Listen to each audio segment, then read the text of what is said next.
Le Centre culturel dévoile ses nouveaux atours. Dans la salle Maurice-Aubrédé, on découvre les fauteuils rouges vifs et la nouvelle moquette pour une élégance renouvelée.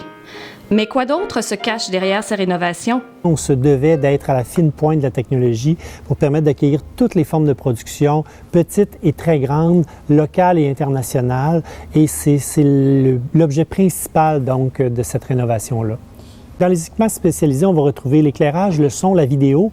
Et tous ces éléments-là, maintenant, on est passé dans un mode numérique. Donc, il y a un échange, il y a un dialogue entre les consoles de contrôle de ces appareils-là et les appareils qui est numérique, ce qui est vraiment la réalité de l'industrie actuellement. Tout ça, maintenant, est géré par un outil très important qui s'appelle la matrice dans la cabine de régie et qui nous permet de gérer tous les signaux sonores, les signaux vidéo dans tout le centre culturel.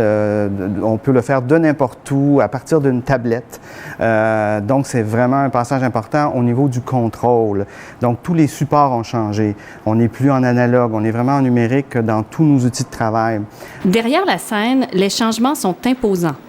Nouveau système de levage, ajout de porteuses, acquisition de matériel technique et numérique. Et il y a eu des ajouts importants au système de lavage. Des ajouts très importants en termes de profondeur. Il y a plus de herses qu'avant et il y a également des herses motorisées. Et ça, c'est un gros ajout pour nous. Il y a des herses motorisées sur les côtés, une herse motorisée à l'avant-scène, ce qui peut nous permettre des utilisations qu'on ne pouvait même pas faire dans le passé. Et évidemment, une plus grande rapidité encore là pour nous de montage et de démontage avec ces infrastructures-là. Ça ouvre la porte à certaines productions en termes de capacité, par exemple. Des productions qui peuvent être plus grosses, plus importantes. On en a parfois, mais maintenant, on est mieux outillé. L'expérience du spectateur est au cœur de ce grand projet. Confort, acoustique, gestion de l'air, tout a été repensé. Ici, on voulait avoir une salle quand même de concert, une salle de spectacle pluridisciplinaire, mais avec beaucoup de noblesse et bien sûr, une salle qui va pouvoir traverser le temps.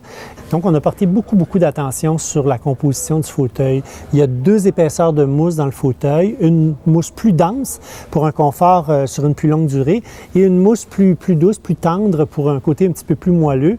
Et bien sûr, on a travaillé beaucoup sur le confort des spectateurs au niveau de la gestion de l'air, au niveau de la circulation aussi, par l'ajout de sas entre les foyers et la salle qui permettent un meilleur contrôle au niveau de l'insonorisation, mais aussi une gestion des déplacements. On a rajouté différents rideaux séparateurs dans la salle, des toiles qui sont encastrées dans le plafond sous le balcon, qui nous permettent de réduire la jauge de la salle à 500 sièges ou à 700 sièges, ou bien sûr la capacité globale au niveau du parterre qui est à 900 sièges. Maintenant, après les rénovations, on a une salle qui est beaucoup plus moderne, qui est beaucoup plus confortable et que l'on souhaite beaucoup plus accueillante.